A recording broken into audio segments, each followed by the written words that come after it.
Este vídeo abordará a apresentação do trabalho sobre estampagem de processos de fabricação lecionado pela professora Tabata na UFRJ Macaé. Eu, Guilherme, iniciarei a apresentação do trabalho, em seguida Caio apresentará. A conformação de chapas compreende processos de deformação nos quais uma peça bruta de metal é moldada por ferramentas ou matrizes, principalmente sob a ação de tensões de tração. O projeto e o controle de tais processos dependem das características do material da peça de trabalho, das condições na interface ferramenta-peça, da mecânica da deformação plástica, do equipamento utilizado e dos requisitos do produto acabado. Esses fatores influenciam a seleção da geometria e do material da peça, também as condições de processamento, temperaturas da peça e da ferramenta, lubrificação, entre outros. Devido à complexidade de muitas operações de formação de chapas, modelos de vários tipos, como modelos analíticos, físicos ou numéricos, são muitas vezes usados para projetar tais processos.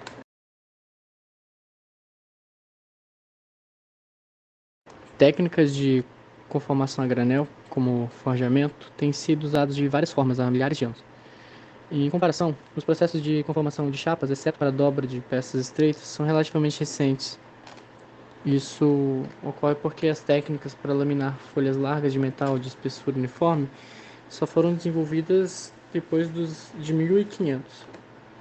E não foi até metade do século XIX que a produção em massa, através da conformação de chapas, se tornou realidade nos processos de conformação de chapas de aço estanhadas para a indústria de conserva, como podemos ver nas latas da imagem direita. Posteriormente, dois grandes setores comerciais marcaram o ritmo dos avanços na conformação de chapas. A indústria automotiva, começando aproximadamente na virada do século XX, e a indústria de eletrodomésticos após a Primeira Guerra Mundial.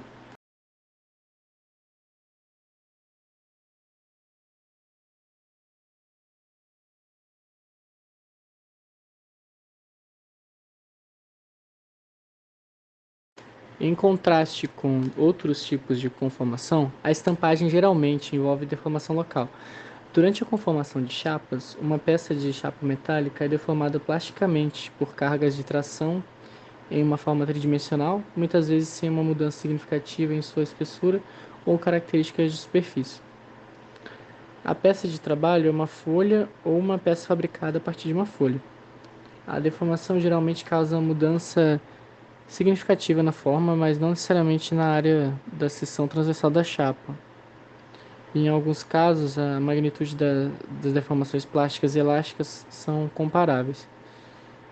Portanto, a recuperação elástica ou o retorno elástico é um problema que pode ser significativo.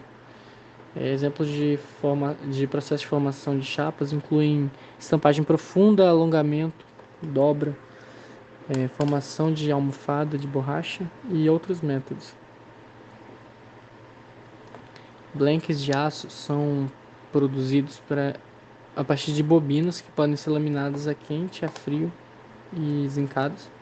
Os blanks são peças de metal inacabadas obtidos pelo corte transversal de bobinas e placas de metal, que passam por um processo de modelagem em ferramentas e máquinas até se transformar em objetos diversos por meio de processo de conformação, entre eles a estampagem.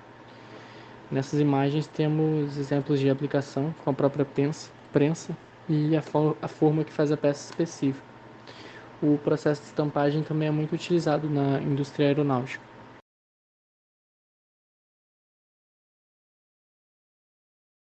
Neste slide vemos os blanks comentados anteriormente, ou seja, as chapas e algumas informações relevantes. Este exemplo que vemos nas imagens também se aplica ao processo de estampagem, apesar de ser do processo de dobragem. Nas imagens vemos o retorno elástico, como mencionado anteriormente, no processo de dobragem. A precisão geométrica de uma peça ela é crucial para determinar a qualidade do componente.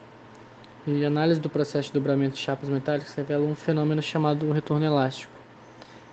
Springback é o termo utilizado para descrever a recuperação elástica em chapas metálicas após uma operação de dobra.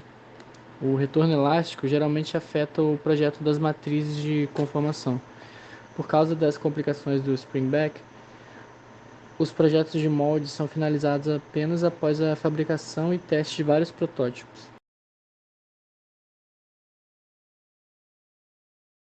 Um exemplo de aplicação da estampagem é a estampagem profunda, ou repuxo.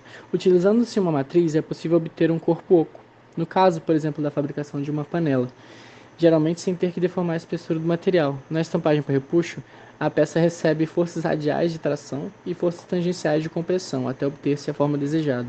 Utiliza-se uma base, a qual pode ser de aço, e através de um maquinário faz-se uma remodelagem da mesma, até alcançar o objetivo final. Quando a área total é alterada, a espessura também é, segundo a seguinte fórmula.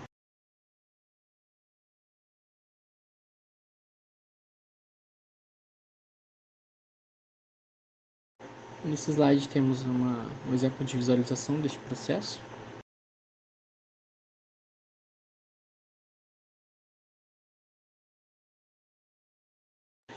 Aqui estão alguns exemplos no qual é possível calcular a relação entre o diâmetro de partida, o diâmetro final e a altura do recipiente no processo de estampagem profunda.